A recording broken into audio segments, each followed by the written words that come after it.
Hola, ¿qué tal? Muy buenas. En esta ocasión vamos a hablar sobre lo que son los macros. Antes de empezar, pues vamos a explicar un poquito lo que son y pues algunas cuantas definiciones. Bueno, antes que nada tenemos que decir lo que es un macro. Y miren, la forma más sencilla de definir un macro es, veámoslo de esta manera, son similares a los procedimientos que ya fueron estudiados y expuestos pues en la práctica y en el video anterior.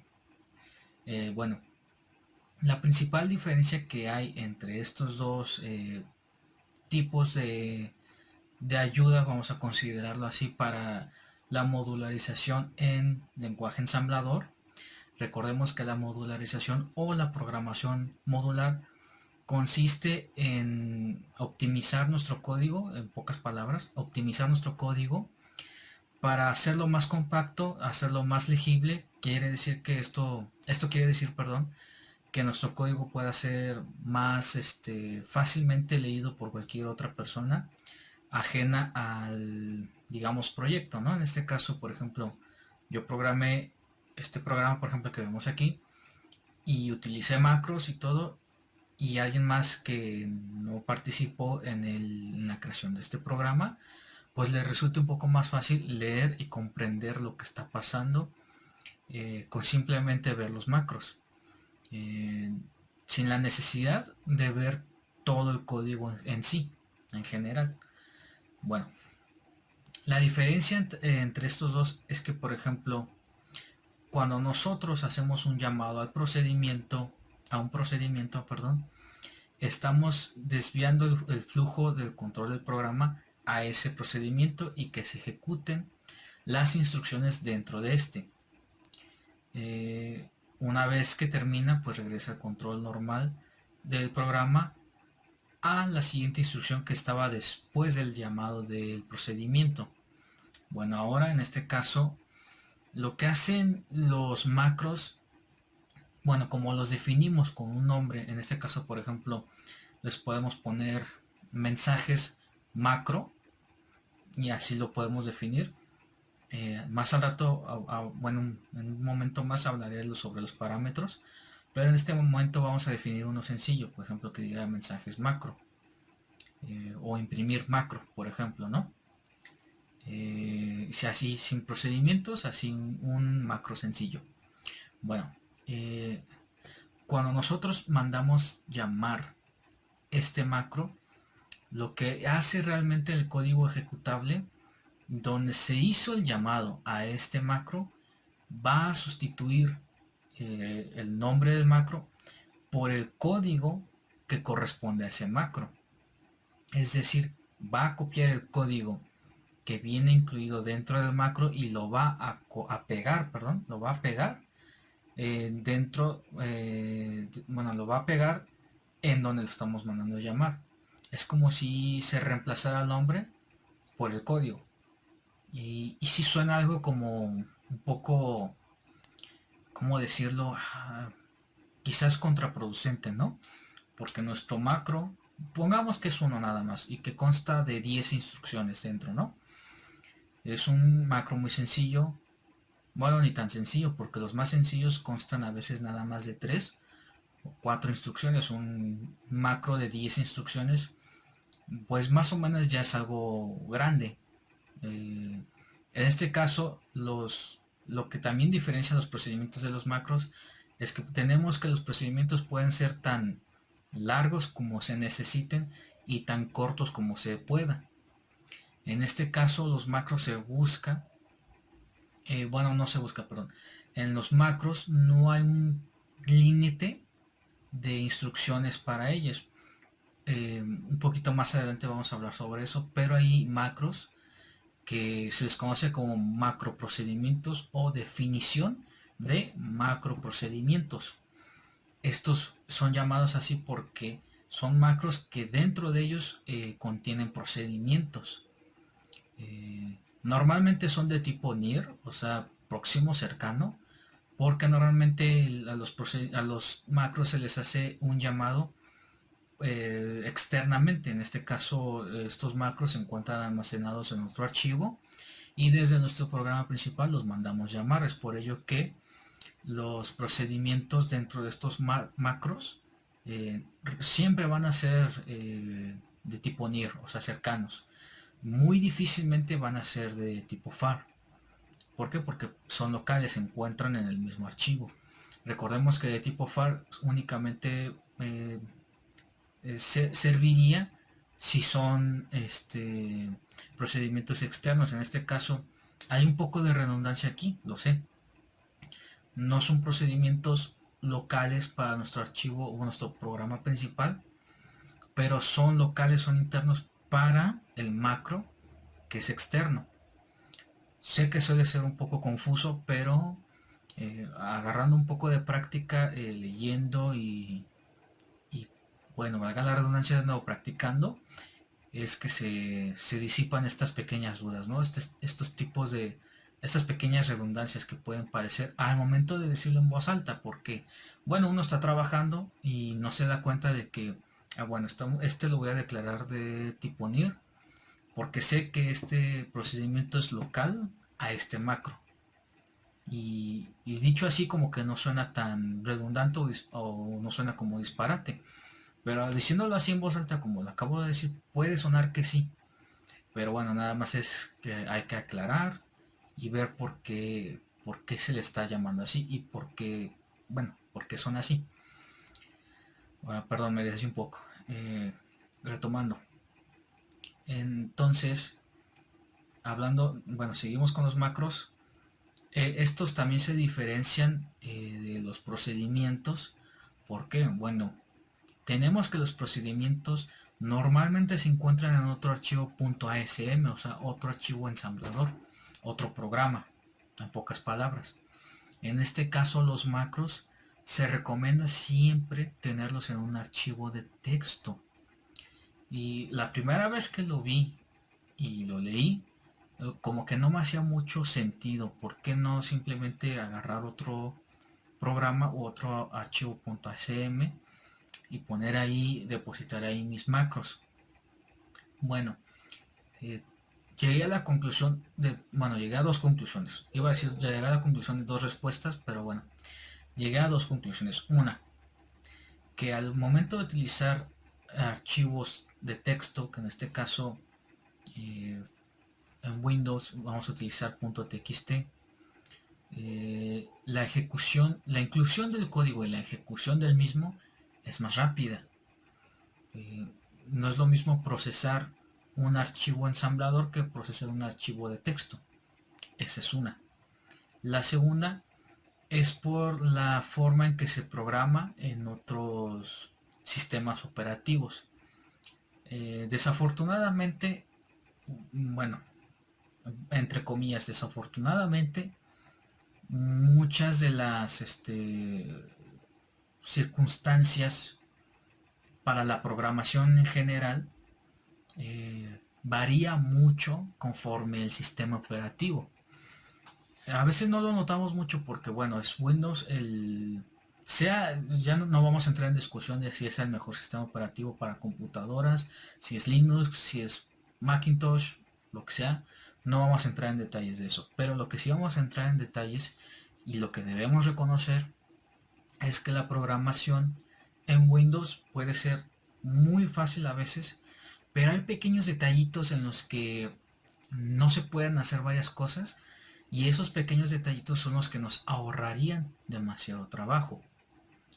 No voy a dar ejemplos de otros lenguajes de programación porque no es el caso, pero hablando precisamente del lenguaje ensamblador, en Linux se pueden crear archivos .inc y si son como yo, que es la primera vez que lo escuchan, no hay mucha ciencia detrás de ello, es simplemente es un archivo de inclusión. Eh, si no mal recuerdo, creo que es la extensión total, perdón, la extensión completa es include. Ajá, la de incluye, de que incluye algo. Un archivo precisamente específico para incluir cosas. En este caso, este tipo de archivos sí se utilizan en otras cosas en Linux, pero cuando se está trabajando en lenguaje ensamblador, esos archivos son los indicados, son los correctos para alojar ahí nuestros macros. Entonces es mucho más fácil y mucho más sencillo y rápido trabajar con este tipo de archivos .inc, que quizás no se diferencian tanto el .inc y el .txt con Windows para nosotros, pues para los humanos, pero para el lenguaje ensamblador sí mm, es bastantito. Como el lenguaje ensamblador en sí, y esto lo encontré en varios libros, eh, ¿cómo decirlo? Bueno, recuerdan, vamos a poner un ejemplo, recuerdan que en la práctica anterior eh, no, mm, perdonen usted, no recuerdo cuál era la instrucción que se estaba utilizando en lugar de la palabra include para incluir el archivo de ensamblador que contenía los procedimientos. Habían dos opciones. Una, si no mal recuerdo, era public, si no mal recuerdo. Pero bueno, eran dos palabras reservadas, dos directivas que se podían utilizar en lenguaje ensamblador para incluir estos archivos. En total son tres. Vimos que nada más funcionó una. Las otras dos, disculpen, no recuerdo. Una recuerdo que sí es public, la otra no recuerdo.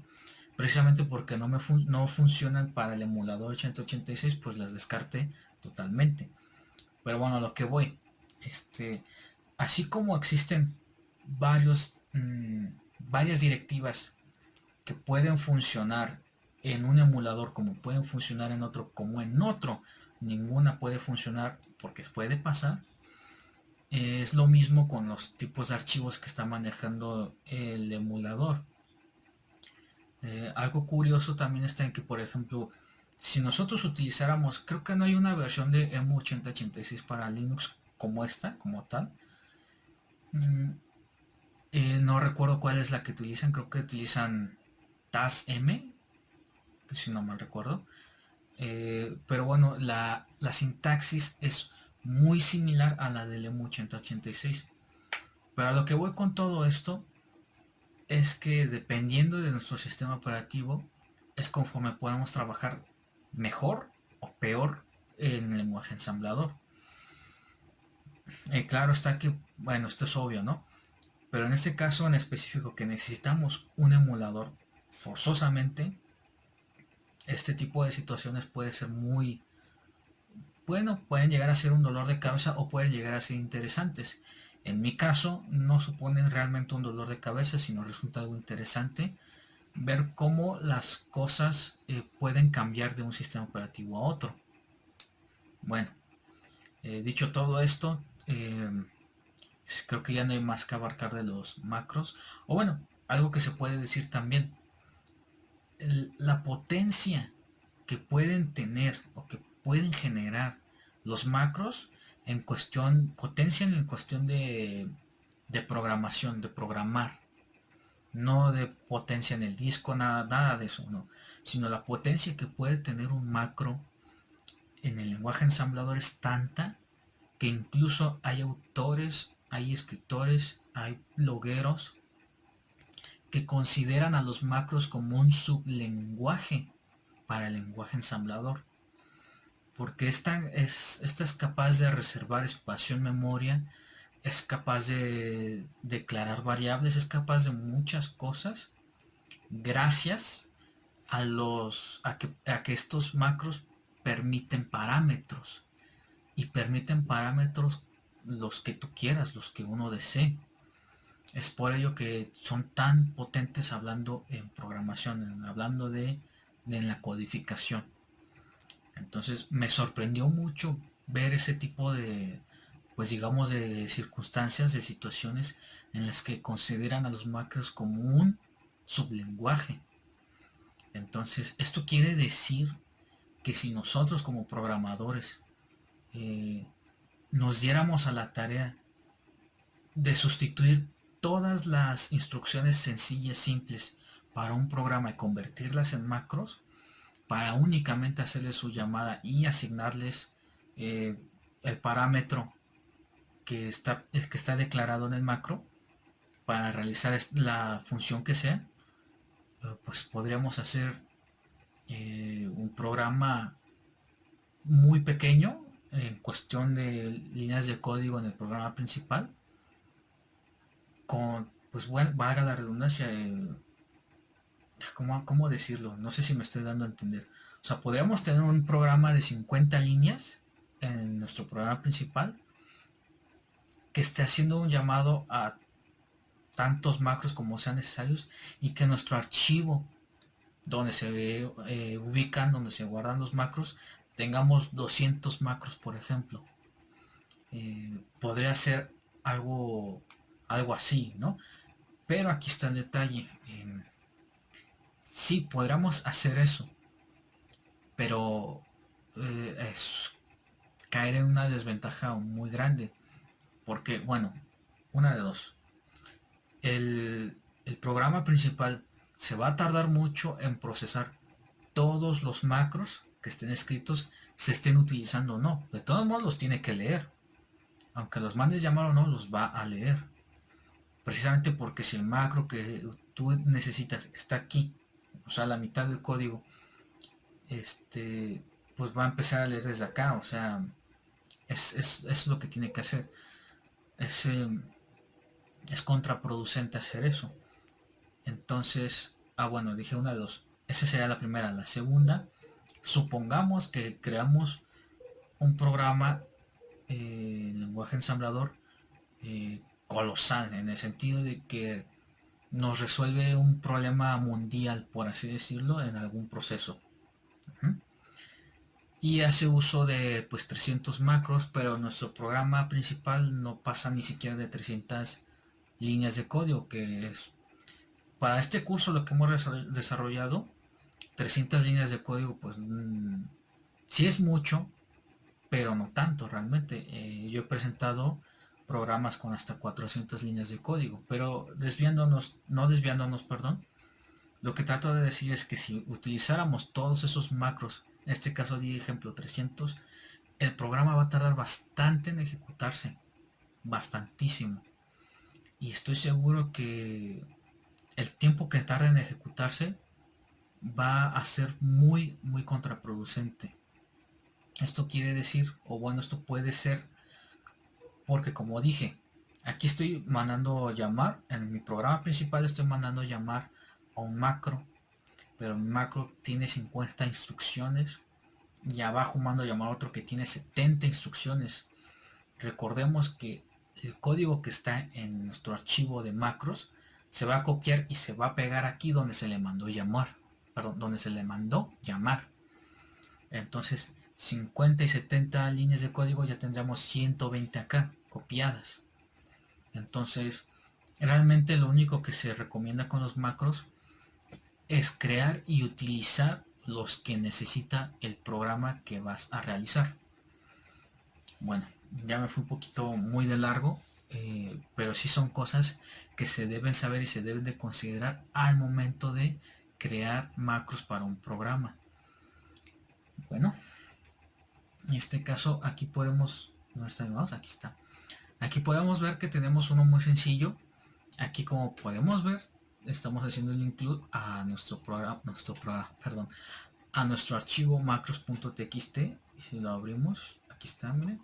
Ojo, eso sí, tiene que estar cerca, o sea, donde está nuestro código, tiene que estar nuestro archivo. En este caso podemos ver aquí, este es el, ¿dónde está? Macros, este es el que estoy ejecutando. Y pues aquí enseguida está mi archivo.txt. Y pues aquí están todos los macros necesarios para funcionar nuestro programa para que está acá, perdón. Bueno, ahí se encuentran todos los macros necesarios para que funcione este programa. Y ¿cómo decirlo? Una diferencia marcadísima con los procedimientos es que los macros se tienen que mandar a llamar cuando son externos. Incluso, no es cierto, los macros siendo locales se tienen que definir al principio del programa. En este caso, antes de definir el segmento data, antes de definir la pila, ¿qué más? Antes de definir el modelo, los macros van antes de todo eso. Para no perdernos, para no confundirnos, tienen que ir en la línea 1. Y de ahí lo que uno necesita abarcar. Así quizás no se puede apreciar muy bien, pero en el siguiente programa que voy a presentar se nota un poquito más a detalle cómo serán los macros declarados localmente. Bueno, aquí continuemos. Lo incluimos, estamos haciendo pues aquí el llamado a nuestros macros como si estuvieran justamente aquí. Y recordemos que con los procedimientos no, los procedimientos es totalmente lo contrario. A los procedimientos se le va a hacer el llamado donde se necesite ejecutar tal procedimiento. Esa es una de las diferencias también marcadísimas o más marcadas en la diferencia de estos dos. Bueno, aquí podemos ver que pues estoy declarando dos variables, una para la suma, otra para la resta. Y bueno, aquí simplemente, bueno, aquí iniciamos nuestro segmento, nuestra sección code. Y aquí simplemente separé en procedimientos la suma y la resta. Y ustedes dirán ¿por qué? Bueno, dos. Una, simplemente para separarlo. Y dos, ver que podemos trabajar tanto con macros externos que contienen sus propios procedimientos internos y que a la vez podemos trabajar con procedimientos locales. Esto a lo mejor quizás no tiene mucho sentido o no tiene mucha utilidad realmente, pero simplemente es para demostrar que se puede, porque podemos llegar a tener programas muy complejos en el que sí requeramos de macros, macros procedimientos y procedimientos locales o externos. Obviamente estos son programas quizás pues ya para la industria, quizás, me imagino porque digamos a nivel académico no creo, pero bueno, no está de más saber que se pueden tener. Y bueno, aquí por ejemplo estamos haciendo el llamado a a un macro que se llama print. Este se encarga simplemente de lo que estamos, bueno, este macro tiene como parámetro un string, una cadena de caracteres. En este caso es como si nosotros acá en lugar de hacer esto es como si en data pusiéramos, bueno, pues vamos a tener un mensaje 1 de B1013, no sé, ingresa el primer número. Es como si tuviéramos eso y simplemente en esta parte de aquí, después de sumas proc, es como si estuviéramos utilizando, ¿no? Bueno, move a x,09h para solicitar la impresión en pantalla, luego de lea de x, mensaje 1, enter int 21h, la interrupción 21h. Es similar, simplemente como menciono, ya se le está asignando un parámetro que en este caso sería una cadena de caracteres, pues ya no es necesario entonces definir nuestro mensaje acá arriba. Déjame lo borro. Ya no es necesario y simplemente después de la palabra print escribir la cadena de caracteres que se va a imprimir. En este caso, ¿quién no recuerda el famosísimo print n de lenguajes de alto nivel? Que pues era para pues un salto de línea, pocas palabras, ¿no? En este caso, pues bueno, aquí tenemos que le estamos asignando un espacio y esto funciona porque está imprimiendo un espacio en blanco y está haciendo un salto de línea inmediatamente. Porque si no hiciera el salto de línea, simplemente imprimiría el espacio en blanco e inmediatamente se escribiría lo demás. En este caso no, es el espacio en blanco y un salto de línea. Y bueno, es básicamente donde veamos estos macros siendo llamados, pues es como funciona. Ahora, muy bien, como son macro definiciones, definiciones macro procedimientos, perdón, disculpen mi dislexia. Bueno, son macros que contienen procedimientos, en pocas palabras, para no confundir. Aquí están, miren, de hecho. Declaraciones de macro procedimiento. Eso. Como lo son, es necesario mandarlos llamar justo antes de la directiva end con la palabra define. Es la única manera que es posible utilizar estas funciones de los macros de un archivo externo. Si no utilizáramos esta palabra, no podríamos hacer uso de ellas. Es una regla obligatoria para el lenguaje ensamblador. De hecho, si no mal recuerdo, esa palabra también se tiene que utilizar para el ensamblador en Microsoft, el masm.exe. Pero bueno, para ser honestos, para programar en ese lenguaje, en ese emulador es más complicado y bueno, es muy difícil en pocas palabras. Bueno, para no hacerla muy larga, pues vamos a ejecutarlo. Nótese aquí cuánto se está tardando en cargar el programa, cuánto se está tardando en ensamblarlo. Se tardó, bueno, ahí no alcanzamos a ver, pero se tardó aproximadamente 7 u 8 segundos, que fueron, es bastante. Pero bueno, vamos a ver. Y aquí lo que está haciendo, el por qué le imprime así, en lugar de imprimirlo de jalón como lo veíamos en los otros programas, es porque los está imprimiendo carácter por carácter. Es una desventaja, sí, pero es así como funciona. Bueno, en este caso vamos a añadir el 5. Ajá. Se añadir el siguiente. Y está la suma. Notemos aquí que pues sí es un poquito tardado, la verdad. Por eso hay que considerar bien nuestros macros en nuestros archivos externos.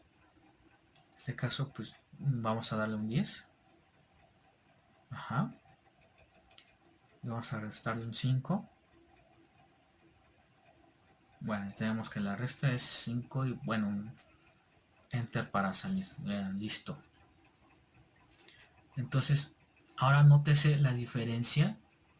¿Guardar cambios? No. Ok. En este programa, bueno, la idea principal era hacer un programa, reutilizar este programa para hacer otro. Pero bueno, para ser sinceros, pues no logré hacerlo. Entonces, pues la idea fue adaptar este programa con macros para demostrar su funcionamiento y bueno, seguir entendiendo cómo funcionan los macros. Antes de explicar lo demás, veamos algo primero. Bueno, si es más, creo que lo podemos comparar a Choose Procs. Notes aquí el menú procnir, todas las instrucciones que tiene que hacer para imprimirnos todo nuestro menú. Son bastantes instrucciones, pero así es como debería ser si no conocemos los procedimientos, perdón, si no conocemos los macros. Y bueno, sigamos y nótese aquí que llegamos hasta 294 líneas. Son demasiadas. Y ahora veamos, archivos, cuánto se reduce utilizando tan solo este macro de mostrar, porque nos está simplificando. Vean, ya no tenemos el menú procnir, ya no lo tenemos. Entonces veamos ahora cuántas líneas son. Ahora son 147. Se redujo bastante el código, las líneas de código, únicamente por este macro. Entonces, ahora, antes de explicar algo más, veamos. El ensamblaje es rapidísimo. ¿Recuerdan? Veámoslo otra vez. Es rapidísimo el ensamblaje. En comparación del anterior programa, de archivos que acabo de cerrar, perdón, y en comparación del otro archivo que acabamos de ver de macros también, vemos que se tardó alrededor de 8 o 9 segundos, quizás más. Pero a ver, contemos aquí. 1, 2 segundos, 2 segundos y medio más o menos. O sea, fue rapidísimo. Y recuerdo más o menos que se tardaba de 5 a 6 segundos en el otro programa. Pero bueno, también, bueno, en pocas palabras, lo que se trata, lo que se debería de hacer es buscar las funciones que se realicen más en un programa para simplificarlas con los macros. En este caso, el mostrar un mensaje, que en este caso eran los menús, perdón, el menú, se simplifica simplemente con este macro que tenemos acá. Vemos acá que tenemos pues la instrucción para mostrar en pantalla y vemos que tiene pues la instrucción para, perdón, para leer el mensaje y pues la interrupción. Y bueno, mostrar. En este caso se llama mostrar, pero acá veamos. En la etiqueta inicio, que es obviamente donde estamos iniciando, estamos mandando el nombre del procedimiento y le estamos dando su... Ah, bueno, veamos. Su parámetro acá de este macro es un mensaje. Es una cadena de caracteres. Entonces, simplemente con asignarle aquí el mensaje que queremos, perdón, que se ejecute, que se muestre en pantalla, es más que suficiente. Y miren aquí, o sea, simplemente con estas instrucciones de aquí, se simplificó todo nuestro menú. O sea, la verdad es que yo cuando empecé a hacerlo, quedé fascinado, maravillado, porque la verdad llega a ser hasta muy molesto trabajar con tantos mensajes a la vez. Entonces me parece algo asombroso que pueden hacer los macros. Igual acá, algo que también se hace mucho en este programa es abrir el archivo y cerrarlo. En este caso, pues podemos ver acá. Bueno, cuando lo creamos, sabemos que lo tenemos que cerrar para evitar cualquier problema por dejarlo abierto. Ajá. Aquí mostrar salto pues para que no esté muy pegado. Lo mandamos. ¿Qué más? Aquí mostramos otro mensaje. Aquí está otra vez abrir archivo para cuando lo queremos editar. Aquí está el abrir archivo. Y otra vez cerramos el archivo. Para mostrar el contenido aquí otra vez tenemos que abrir el archivo. Y otra vez tenemos que cerrar el archivo. Si lo vemos, aquí son, vamos, para abrir el archivo son 1, 2, 3, 4, 4 líneas de código, que si lo multiplicamos por las veces que utilizamos este macro, perdón, pues ¿cuántas serán? A ver, ¿dónde está? Que era abrir archivo, a ver, para más fácil, control F, marcar todas. Aquí está 1, 2. Bueno, en este caso simplemente fueron 2 veces para abrir el archivo. Son 4 instrucciones por 2, pues son 8 líneas de código que pues estamos simplificando utilizando este macro. Quizás dirán, bueno, son 8 líneas de código, no son tantas, pero bueno, como podemos ver, por ejemplo, en el de mostrar, el macro mostrar, pues estoy seguro que fueron 50 líneas de código aproximadamente las que se eliminaron gracias a este macro. En conclusión, yo diría que lo ideal sería primero tener nuestro programa, obviamente desde cero, programarlo como si no conociéramos ni los procedimientos ni los macros, para posteriormente ir adaptándolo, ir modularizando este código. Yo pienso que es más fácil así porque primero debemos identificar todas las funciones repetitivas o por lo menos las más repetitivas para poder crear los macros. En este caso, bueno, no es necesario crear quizás un procedimiento en este programa una vez ya teniendo los macros, pero también se vale que también se utilicen procedimientos. Pero bueno, esa es a la conclusión que pude llegar, que si una vez teniendo nuestro programa, nuestro código completo funcional, adaptarlo a macros. Porque yo opinaría, bueno, como yo ya tenía este programa, eh, bueno, y también con el anterior, es algo complicado eh, crear macros primero antes que tener el código completo, porque no estás del todo seguro que ya tienes todas las funciones necesarias para tu programa. Entonces yo diría, o bueno, mi conclusión es que es primero mejor tener tu código fuente completo y después adaptarlo para macros, que es exactamente lo que se realizó en los dos programas presentados. Bueno, esto sería todo de mi parte. Espero que haya quedado totalmente explicado, lo más claro. Y bueno, entonces nos veríamos en la próxima. Que estén muy bien. Hasta luego.